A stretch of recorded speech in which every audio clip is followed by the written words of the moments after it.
Posgrados de Universidad Mayor presenta. Se están viviendo cambios al interior de las federaciones estudiantiles. Ya conocimos al presidente nuevo electo de la Federación de Estudiantes de la Universidad Católica. Hoy conocemos al nuevo presidente de la FET. Bienvenidos a Mesa de Diálogo.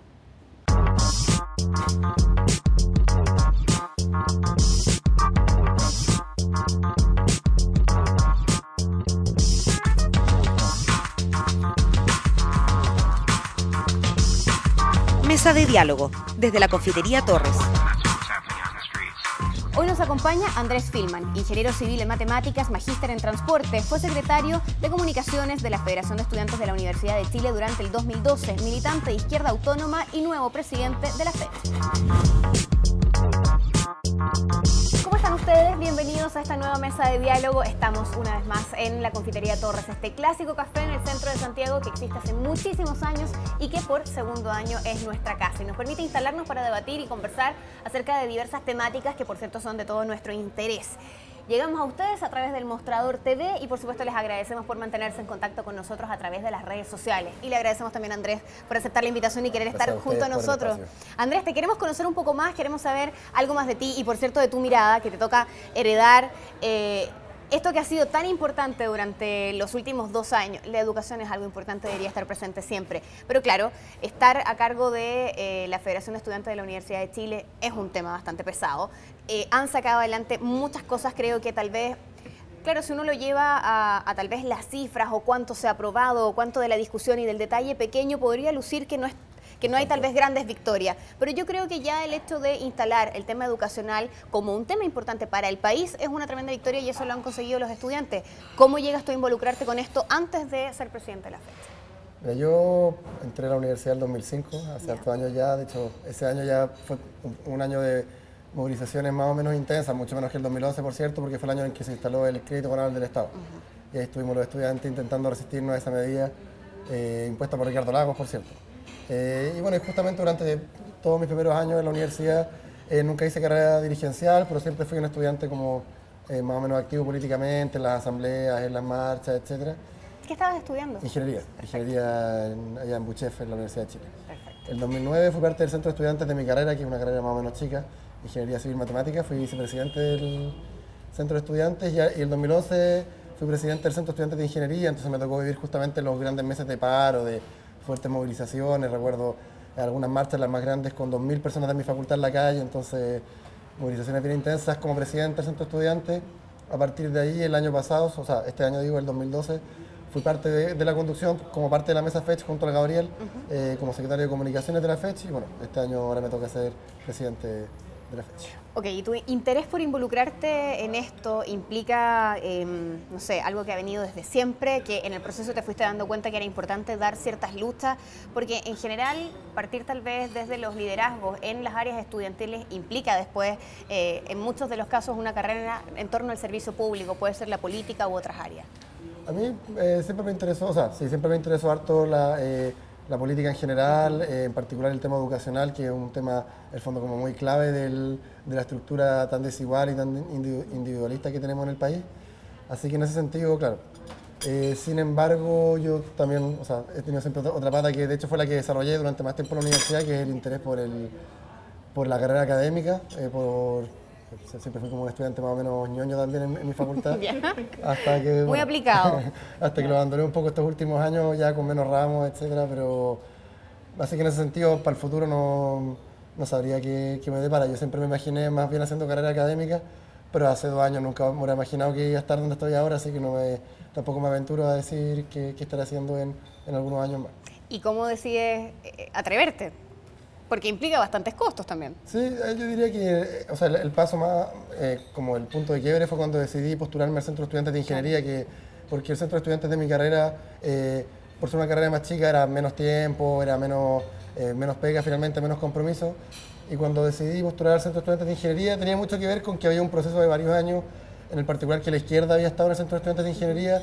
Me parecía que había aún ciertos pasos que dar en términos de cómo ir transformando mi facultad en ese momento, cómo ir siendo capaz de convocar más a nuestros compañeros. Mi facultad siempre ha tenido el rótulo de ser una de las más apáticas de la Chile. Ya. Yo diría que el 2011 demostró que no están así, pero tenía ese rótulo y por eso me interesó el desafío. Y dentro del grupo de trabajo que había estado trabajando, en particular en el 2010, yo trabajé ya harto con el centro de estudiantes, sentía que yo tenía la capacidad y, bueno, y las ganas de asumir ese desafío.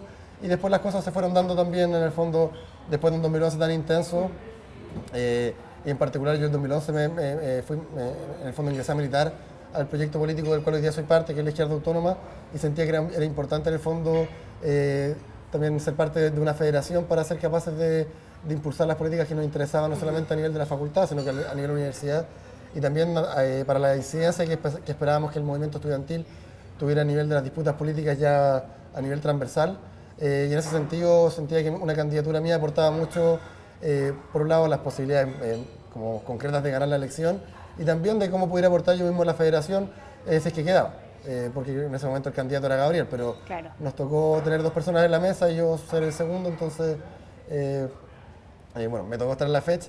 Y con el ¿Cómo viviste ese proceso? Porque en el fondo es segundo, pero es estar al lado y viviendo el proceso, me imagino, con la misma intensidad. Bastante. No sé si es que exactamente la misma, seguramente igual siendo Porque Gabriel presidente, salía más en la tele. Siendo pero- presidente hay más requerimientos, pero, o sea, de hecho, el hecho de que hoy día yo me haya convertido en el presidente tiene mucho que ver con la experiencia acumulada Seguro. también durante el 2012. Fue un año en el cual me tocó estar con alta presidencia, en particular hacia el interior de la Chile, en las facultades, viendo cómo estaban las asambleas, también con los otros dirigentes estudiantiles a nivel metropolitano. Entonces hubo varias, en el fondo, aprendizajes que siento que fuimos capaces de incorporar como grupo, pero en particular también yo como persona, y que esperamos en el fondo poder materializar en una mejor conducción este 2013, justamente gracias a los aprendizajes que obtuvimos a partir del 2012. ¿Y cómo sientes que ha sido esa evolución? ¿Cómo viviste el proceso con Camila Vallejo, luego con Gabriel Boric? ¿Cómo fue o qué es lo que miras y rescatas tal vez de cada uno de ellos en la conducción? Ya vamos a entrar en el plan que incluye este nuevo año. A ver, respecto al 2012, bueno, indudablemente yo me siento más cercano a esa conducción porque era parte de ella, es parte de un mismo proyecto político. Yo siento que hay una vocación en el fondo que nos guió el 2011, el 2012 y que esperamos que nos siga guiando el 2013, que es la vocación en el fondo de que el movimiento estudiantil y social en general no requiere de estar subsidiándose en la vieja política, en los viejos partidos que tantas veces nos han dado la espalda, sino que ha demostrado tener una fuerza tal que es capacidad de ir generando nuevos referentes y es capaz también de ir incidiendo directamente en las decisiones políticas, en las discusiones y en las decisiones, justamente a partir de nuestra propia fuerza. Y yo diría que el 2013 sin duda va a estar marcado por eso mismo.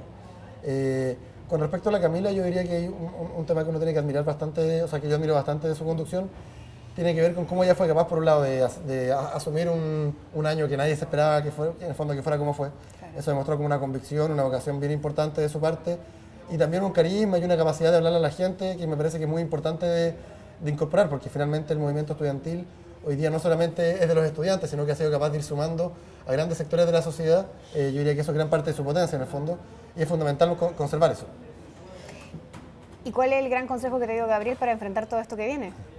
Bueno, durante el año tuvimos varias conversaciones, varios consejos, pero yo diría que el más importante es, por un lado, mantener siempre la convicción clara y las ideas claras. En el fondo, uno durante el año va recibiendo distintos tipos de presiones y de complicaciones. Este movimiento sacó ministros. Exactamente. Entonces, en el fondo uno se enfrenta a escenarios que posiblemente no se imaginaba tener que enfrentarse hace un par de años, pero mientras uno mantenga las ideas claras y también, en el fondo, la capacidad de ir trabajando en equipo, uno va teniendo la capacidad de enfrentarse a esos escenarios. Gabriel va a seguir siendo parte. Sí, sin duda alguna. ¿Sí? Sin duda alguna va a seguir estando codo a codo con nosotros porque es un dirigente muy importante, con un aprendizaje muy importante también en su experiencia, también con, en el fondo, con una capacidad de elaboración también muy importante. Entonces esperamos que siga codo a codo con nosotros, y él ciertamente ha demostrado todo, no solamente su disposición, sino que sus ganas de seguir ahí trabajando. Como también lo hizo Pancho Figueroa ha hecho estos años. ¿Cómo fue el proceso de la elección misma? ¿Qué tanta participación hubo de parte de la comunidad estudiantil? Fue una elección mucho más corta que el año pasado, o sea, fueron solamente 2 semanas, una semana que era media semana porque fue la del 1 de noviembre, con feriado. Entonces, con 2 feriados.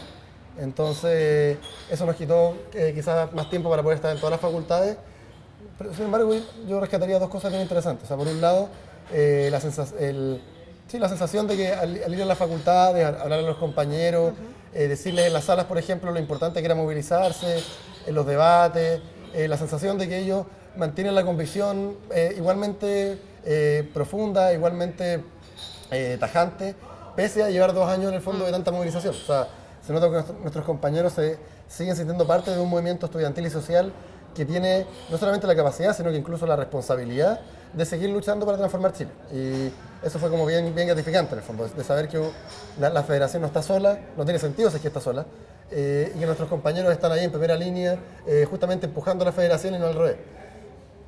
Y lo segundo, bueno, respecto a la participación, yo diría que, bueno, por un lado bajó respecto al 2011, es una preocupación que en el fondo y una autocrítica que tenemos que hacer de cómo volver a convocar a estos compañeros, no solamente a las elecciones, sino que a la participación en las asambleas, en las marchas.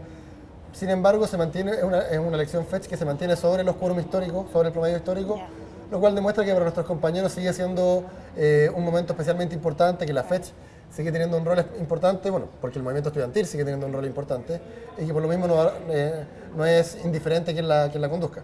La FECH tiene un rol importante más allá de solo lo que pasa al interior de la universidad. Sí, sin duda en este alguna. momento es un agente de cambio dentro de la sociedad. Sin duda alguna, aunque ahí me gustaría hacer un reconocimiento explícito que la FECH no es todo el movimiento estudiantil, sino Sí, que hay claro. federaciones en todas las regiones, además de los secundarios, de las universidades privadas que se están sumando, y justamente para tener esta capacidad de empujar las transformaciones que necesitamos, es fundamental que todos los estudiantes de Chile, como ya lo han estado haciendo, sigan siendo partícipes no solamente de las marchas, sino que de la elaboración política, y por tanto todas las federaciones son igualmente importantes. Ya tuvimos aquí al nuevo presidente de la Ahí FEUC, que bueno, te va a tocar seguramente Ya trabajar con él. De hecho, en esta en semana ya nos ha conjunto. tocado ¿Sí? encontrarnos como 10 veces. Seguro que sí. Vamos a hacer una pausa, estamos conversando acerca de los cambios en la Federación de Estudiantes de la Universidad de Chile. Regresamos con más en el próximo bloque, no se vayan. Ya regresa Mesa de Diálogo. MBA, especialidades médicas y odontológicas, diplomados y magíster. Encuentra en Universidad Mayor el posgrado que buscas. Programas de alta especialidad y nuevas tendencias. Si sabes lo que quieres, encuéntralo en Posgrados Universidad Mayor. Nuevo Campus Alonso de Córdoba Las Condes. Estás viendo Mesa de Diálogo. Estamos de regreso con más. En este segundo bloque de nuestra mesa de diálogo conversamos con el nuevo presidente de la Federación de Estudiantes de la Universidad de Chile, Andrés Tilbaum, que nos acompaña. Andrés,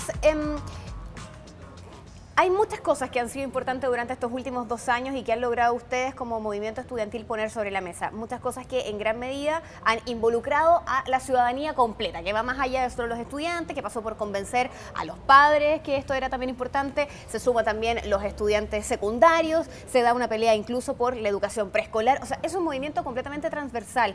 ¿Cómo va a continuar esto durante el próximo año o durante lo que queda también de este año? ¿Vienen las vacaciones? ¿Cómo visualizas tú lo que viene en el próximo año? Nosotros vemos que el próximo año es un año particularmente importante por ser un año electoral. Claro. En el fondo la política chilena tiende a ser muy electoralista, entonces cuando hay candidaturas presidenciales, todo gira mucho en torno a esas elecciones. Y ahí para nosotros es fundamental que justamente las elecciones presidenciales no giren en torno a los temas más faranduleros de la política, que muchas veces lo hemos visto. Si yo me pongo en el lugar de ustedes y tengo que conocer a los candidatos a la presidencia, si no hablan de cuál es su postura frente a educación, me parece que son bastante inválidos O sea, como candidatos. Exactamente, y de hecho para nosotros es grave que hasta el día de hoy eso no haya ocurrido. O sea, Lorenz Goldborn o Michelle Bachelet son en la práctica candidatos hace mucho tiempo, por mucho que formalmente no lo sean, y nos parece como grave que justamente no se hayan pronunciado respecto a las temáticas que no levantamos solamente los estudiantes, sino que han demostrado ser temáticas de la ciudadanía completa, justamente. Hoy día nosotros tenemos que interpretar, por ejemplo, que Michelle Bachelet siguió opinando lo mismo que hizo el 2006 y el 2008 cuando finalmente bypassó a los pingüinos y hizo una LGE que terminaba legitimando el mismo modelo contra el cual se movilizaron nuestros compañeros secundarios. Bueno, y a mí me tocaba estar en la U y también desde las universidades. Entonces, es grave en el fondo que tengamos que estar inventando, interpretando en vez de conociendo realmente. Pero para nosotros lo que más hemos dejado en claro es que no nos interesa, o más bien no nos conformaremos solamente con que los candidatos se refieran a nuestras demandas, porque también tenemos un historial muy grande de promesas vacías, promesas falsas, y por suerte el movimiento estudiantil ya ha madurado y ha dejado de ser ingenuo, y por tanto no nos conformaremos no solamente con un papelito, con un programa que nos digan, no, nosotros les vamos a conceder todo lo que están pidiendo, porque es muy fácil hacerlo. Es muy fácil prometer educación pública y gratuita de parte de los mismos que este mismo año, 2012, aprobaron un ajuste tributario que iba en contra de la educación pública y no fueron a votar por informe del lucro, que todo Chile sabía que era cierto, salvo nuestros parlamentarios.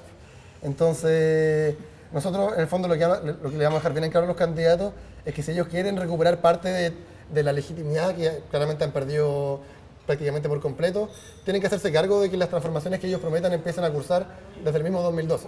Por eso es que esto naturalmente se cruza con el mundo de la política y te lo pregunto porque claro, el próximo año es año de elecciones, te va a tocar justamente estar al medio de todo eso y venimos de este año que está terminando con una elección municipal que tuvo una abstención altísima, que en gran medida se le atribuyó a los votantes más jóvenes. ¿Cómo ves tú ese proceso? ¿Cómo crees que tal vez también va a afectar? Y por cierto, si es que se van a sumar ustedes, bueno, con Gabriel lo hemos conversado en otros momentos y era su postura de hacer el llamado a votar, a diferencia de lo que ocurrió con otros movimientos como el de los secundarios, el particular de la ACE, que estaban en contra de eso. Sí, uno tiene que entender que finalmente el voto tiene sentido en la medida que significa algo.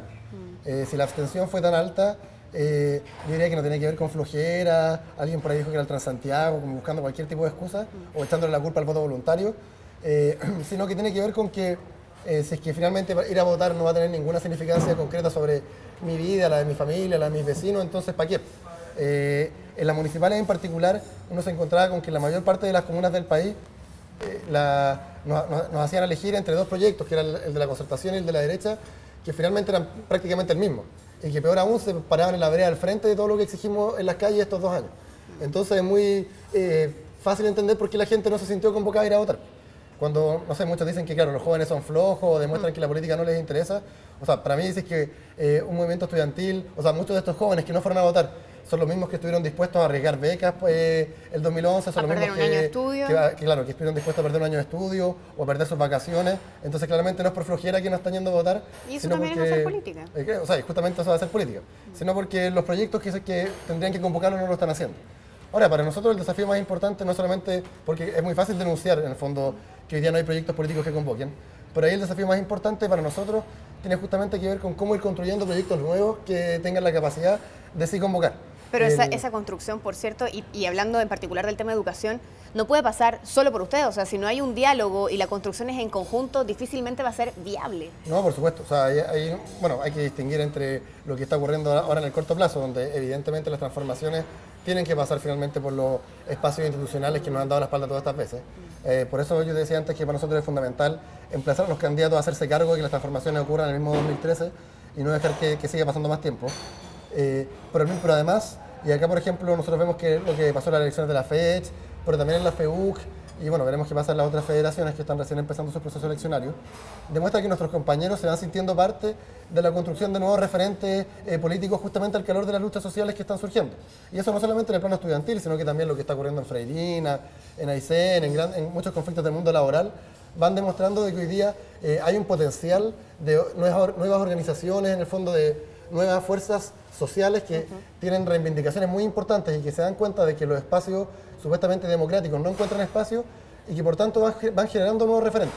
Y ahí el desafío más importante, ya en un mediano y largo plazo, es siendo capaz de ir a articular y ir haciendo alianzas entre estos nuevos referentes para justamente construir alternativas que sí tengan la capacidad de apostar a los espacios donde se toman decisiones, pero al calor de las disputas sociales y no solamente al calor de, en el fondo, rompiendo esta distancia gigante que hay hoy día entre la política, que está como acá arriba, y la gran mayoría de Chile, que no tienen nada que hacer.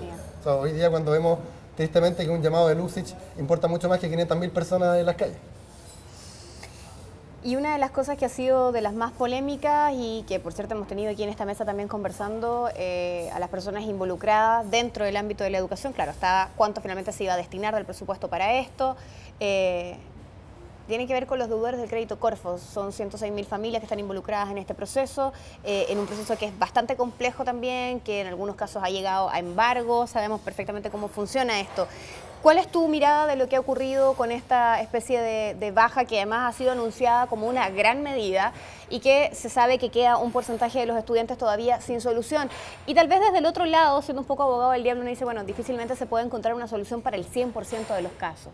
¿Cuál es tu mirada? O sea, claro, primero que nada, 2 puntualizaciones. Justamente la primera que haces tú, que quedan 20.000 familias, que son justamente las más afectadas, más encima, porque son las que hoy día no han tenido capacidad de ir pagando, son los morosos, que para los cuales no tienen la posibilidad de repactar, entonces esto no es una solución. Y con voluntad sí podría haber una solución para todos ellos, ciertamente. Una segunda puntualización, porque han dicho que con esto se iguala las condiciones para todos los estudiantes. Claro. Eso tampoco es real, porque lo que se iguala es la tasa de interés del crédito, pero hay varias facilidades, entre comillas, porque tampoco vamos a decir que el crédito comunal del Estado es una facilidad, pero hay varias, en el fondo, facilidades que tienen los deudores del crédito comunal del Estado con respecto a montos máximos de pago, etcétera, que no se igualan para los deudores de crédito Corfo. Entonces no es cierto que se estén igualando las condiciones. Solo se iguala la tasa. Solo se iguala la tasa de interés. Pero el tema más relevante, más allá de esas puntualizaciones que son temas específicos, es que al final del día nosotros hemos estado luchando por transformaciones profundas, en el fondo por entender que no hay ninguna razón por la cual uno tendría que endeudarse para algo que es un derecho. Claro. Entonces cuando ellos nos dicen que esta es una solución, nosotros decimos que no. O sea, no pueden pretender que por hacer esta medida se ponga bajo tierra o bajo la alfombra la crisis de la educación pública, el endeudamiento que sigue condonando o acogotando a miles de familias y finalmente la mercantilización de todos nuestros derechos básicos. O sea que al final del día, hoy día, no sé, la crisis de la Universidad del Mar, que también es un ejemplo de muchas otras universidades similares, la crisis de las universidades públicas, que finalmente están llamadas a ser referentes importantes, pero que lamentablemente están muchas de ellas sumidas casi en la bancarrota, siguen estando totalmente presentes. Entonces, cuando el gobierno sigue presentando un presupuesto que cada vez da más fondos a las universidades privadas, que sabemos que muchas de ellas lucran, en el fondo debilitando aún más a las universidades públicas, nos parece que no puede entenderse esto como una gran medida. Vemos con mucha preocupación que seguramente este parche pueda terminar haciendo que se apruebe el presupuesto presentado en educación. Nosotros hemos llamado a todos los parlamentarios a que no sea así, porque hay muchísimas otras demandas que la gran mayoría de Chile, no solamente nosotros, hemos puesto sobre la mesa y que siguen sin ser recogidas. ¿Y qué crees tú que va a pasar con el tema de los deudores Corfo y en particular de estas 20.000 familias? Sobre todo considerando que a la luz de los hechos tal vez no existe, como tú lo decías, voluntad para encontrar una solución. ¿Ustedes van a acoger de todas maneras eso? ¿Van a seguir luchando? Sí, para nosotros seguiremos estando totalmente aliados con la agrupación de los estafados. ¿Cómo ha sido hasta ahora, por cierto? Por cierto, sí, con la agrupación de los estafados por el crédito Corfo, porque entendemos que ellos son una de las muestras más crudas en el fondo de la terrible situación en que se encuentra la educación chilena en general. Andrés, ¿tú crees que la Universidad del Mar tiene que ser cerrada? Nosotros creemos que hay muchas universidades que tendrían que ser cerradas, pero no basta solamente con cerrarlas. O sea, hoy día hay 18.000 estudiantes que están en la más plena incertidumbre y eso es totalmente inhumano incluso, o sea, es un escándalo.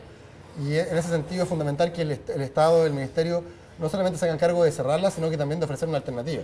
Y ahí nosotros vemos que justamente la educación pública tiene que ser la alternativa.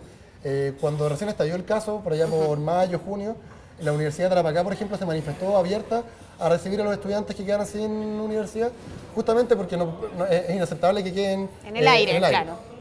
Y por tanto, nosotros vemos que la solución tendría que ser que o esos estudiantes sean transferidos a universidades públicas o directamente que se estaticen. Vamos a seguir conversando con Andrés, que nos acompaña, el nuevo presidente de la Federación de Estudiantes de la Universidad de Chile. Nos queda un bloque más, tenemos más preguntas que hacerle, así que no se vayan porque ya regresamos. Ya regresa Mesa de Diálogo. Conéctate con el Mostrador TV.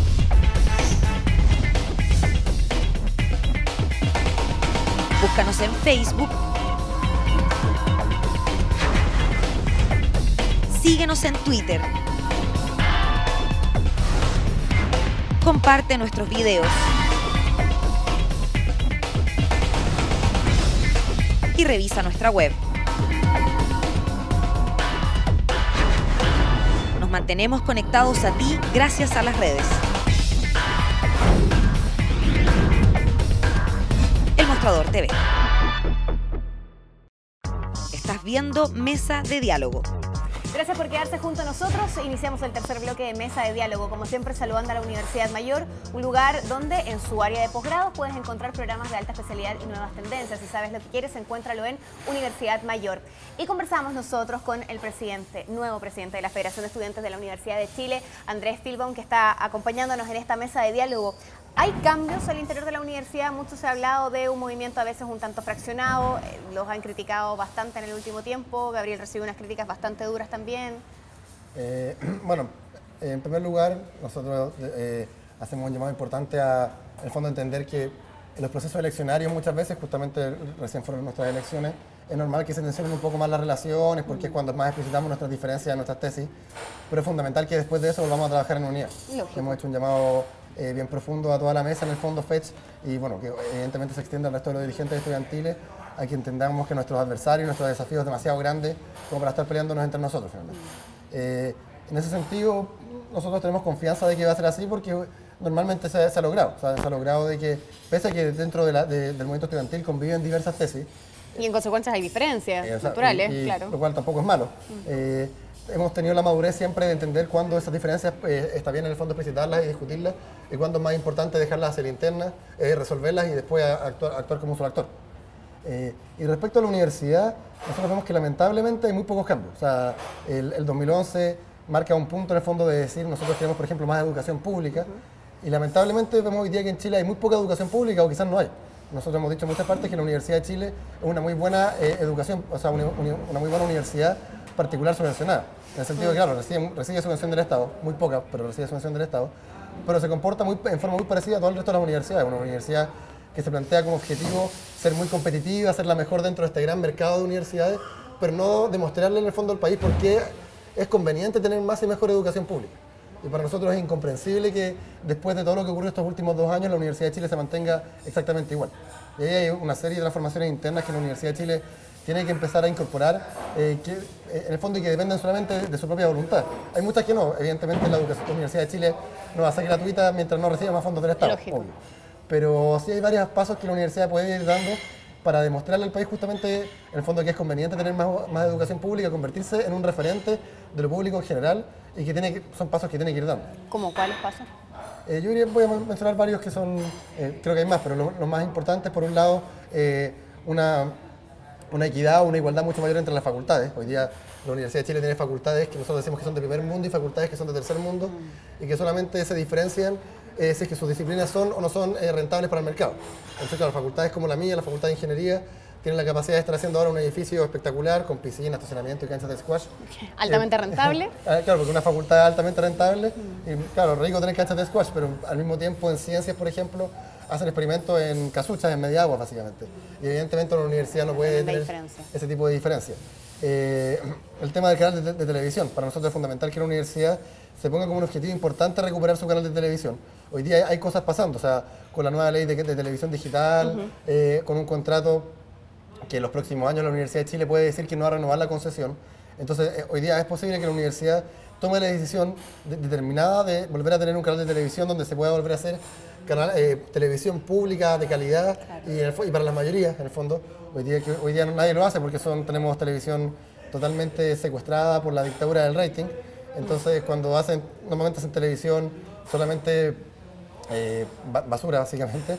Y cuando intentan hacer televisión de calidad, son documentales súper fomes que nadie ve. Pero y ya vemos los debates presidenciales, claro, de alcaldes a cualquier hora, 1 de la mañana. Y no hay nadie que esté pensando en cómo innovar en cuanto a formato, en cuanto a contenido, y vemos que la Universidad de Chile podría tomar ese rol. También el tema del acceso a la universidad. O sea, tenemos una universidad que en gran parte replica la segregación que tanto criticamos en la educación de mercado. Todas esas temáticas son, bueno, varias otras, el tema del trato de los morosos, por ejemplo, el tema de los aranceles. A medida que la Universidad de Chile va recibiendo más recursos, esos recursos tienen que ir siendo llevados a una reducción progresiva de los aranceles, justamente en miras a la gratuidad. Entonces, bueno, todos esos pasos son, y la democratización interna, por cierto, todos esos son pasos que son necesarios dar y que hoy día podrían hacerse sin ningún problema. Volviendo a la mirada un poco más macro de lo que implica el movimiento estudiantil, conversando con Gabriel en una de las últimas veces que estuvo acá en Mesa de Diálogo, nos decía que tal vez de los mayores aprendizajes de este proceso había sido entender que las cosas no iban a ser tan rápido como lo esperaba. ¿Cómo vislumbras tú justamente la capacidad de reacción del gobierno frente a los cambios que ustedes están pidiendo? En miras también a este nuevo proceso eleccionario donde vamos a tener un presidente distinto. O sea, este gobierno intentó el 2012, a diferencia del 2011, donde estuvo mucho más reactivo. El 2012, cuando llega Beyer, intenta dar por cerrado el conflicto con una serie de proyectos de ley que claramente no respondían a nuestras demandas, pero que ellos intentaron hacerlo pasar como que sí. Y creo que el movimiento estudiantil tuvo la gran capacidad de demostrar que no lo era. O sea, la gran mayoría de esas reformas que finalmente venían a consolidar el actual modelo de mercado de la educación no cursaron. Y yo creo que hoy día en Chile nadie cree que el conflicto estudiantil está cerrado. Y yo creo que ese es un mérito del movimiento estudiantil, que tuvo la capacidad, pese a todo el cansancio que significó el 2011, de mantenerse en las calles cuando era necesario este año, justamente para mantener el conflicto incluso abierto. Con cifras sorprendentes de gente sumándose en algunos minutos. En ese sentido, el gobierno creo que ya ha demostrado, o sea, debiese tener claro que no va a tener la capacidad de cerrar el conflicto si es que no se acoge a las demandas que hemos levantado nosotros. Lamentablemente ha mantenido una posición muy férrea. Nosotros vemos que claramente eso se debe a que hay una cantidad de conflictos de interés que se cruzan tanto en el gobierno como en la oposición, que hacen muy difícil que nuestras demandas puedan avanzar. Pero que si es que finalmente ambos bloques no se dan cuenta de que hoy día hay demandas sociales demasiado legitimadas y demasiado sentidas por la mayoría de la población, entonces la crisis de legitimidad que ellos están teniendo va a seguir aumentando cada vez más. Te lo pregunto en función de poder sacar de la conversación la siguiente reflexión. Gabriel nos decía, claro, me doy cuenta que al fin y al cabo los cambios no van a ser tan rápido como lo que uno espera. En ese compás de espera y considerando que va a haber elecciones presidenciales el próximo año, ¿qué tanto más lento puede ser o qué tanto más tiempo están dispuestos ustedes también a seguir dando esta batalla y a esperar que las cosas ocurran, tal vez en un proceso de mayor lentitud del que se esperaba? Pero ¿cuál más lento es el límite? No, o sea, para nosotros el límite ya se cruzó, de hecho, o sea, el 2011 con un 80% de adhesión a nuestras demandas, con un movimiento estudiantil haciendo todo lo que era posible, ya se debería haber hecho las transformaciones que Chile requiere. Pero uno tiene que ser finalmente realista, entender que nosotros estamos dispuestos a aceptar medidas que sean parciales siempre y cuando vayan justamente en la dirección de ir recuperando la educación como un derecho, o sea, educación pública, gratuita, de calidad, sin lucro, democrática. Medidas parciales, pero con una finalidad clara en cierto tiempo. Pero el 2013 vemos que es un año, por ser un año electoral, en el cual tenemos expectativas de que se logren mayores avances. En el fondo, los partidos políticos están obligados a mostrar su mejor faceta. Nosotros vamos a ser bien enfáticos en no permitir que nadie se eche al bolsillo al movimiento estudiantil, que nadie venga a arrogarse la representatividad del movimiento estudiantil cuando justamente durante todos estos años han hecho lo contrario, y por tanto dejarles muy en claro que si es que ellos no se hacen cargo de nuestras demandas del 2013, entonces su legitimidad va a seguir bajando y bajando, y bueno, veremos ahí qué pasa. Hacerse cargo de lo que eso implique. Exactamente. Pero al mismo tiempo nosotros vemos que es fundamental que el movimiento social se siga consolidando en sus niveles de organización interna, en su capacidad crítica, en su capacidad propositiva, porque finalmente en un largo plazo nosotros vemos que la única posibilidad de que Chile tenga todas las transformaciones que requiere, no solamente en educación, sino que también en salud, en pensiones, en el mundo del trabajo, en temas medioambientales, entre muchísimos otros, depende de que todas estas fuerzas sociales que están emergiendo tengan la capacidad de aliarse y de incidir políticamente. Y vemos que lo que ha ocurrido estos últimos años demuestra que esos procesos están catalizándose, están avanzando a una velocidad mucho mayor de la que imaginábamos hasta el 2010, y entonces que en un mediano plazo sí podemos tener la capacidad de ir logrando avances mucho más importantes, fundamentalmente en recuperar nuestros derechos, o sea, todos los derechos que nos quitaron en dictadura, nuestra salud, nuestra educación, nuestras jubilaciones, recuperarlos. Recuperarlos significa que no estén sujetos al dinero, que no sean créditos, que no sean arancel diferenciado, que no haya focalización, sino que sean realmente derechos para todas y todos, y una democracia mucho más amplia. O sea, hoy día es muy lamentable que las mayorías del país no tengan ningún canal institucional para acceder a las transformaciones que estamos exigiendo, y por tanto eso tiene que cambiar. Estamos conversando con Andrés Filba, un nuevo presidente de la Federación de Estudiantes de la Universidad de Chile, que nos ha acompañado en esta mesa de diálogo. Primero que todo quiero agradecerte por estar junto a nosotros, porque nos permitas conocerte. Te vamos a ver mucho seguramente en las pantallas, en la prensa. Ustedes tienen un rol sumamente importante. Y queremos además hacerte entrega de un libro. La gente de Feria Chilena del Libro siempre nos envía textos para nuestros invitados. Patricio Fernández, director del The Clinic, entrega este libro que se llama La calle me distrajo. Son los diarios desde el 2009 al 2012, así que tiene crónicas bastante interesantes. Ojalá que lo disfrute, y seguro que hay capítulos allí que tienen que ver con el movimiento estudiantil. Claramente. De hecho, ahí la primera foto es de un encapuchado del 2012. Ahí está. Andrés, gracias por estar junto a nosotros. Gracias a ustedes por el espacio y por la vocación siempre de estar discutiendo estos temas de interés. Mucho éxito para ustedes en este tremendo desafío que se les viene en el próximo año. Y gracias también a ustedes, como siempre, por acompañarnos en Mesa de Diálogo. Nos vemos en la próxima.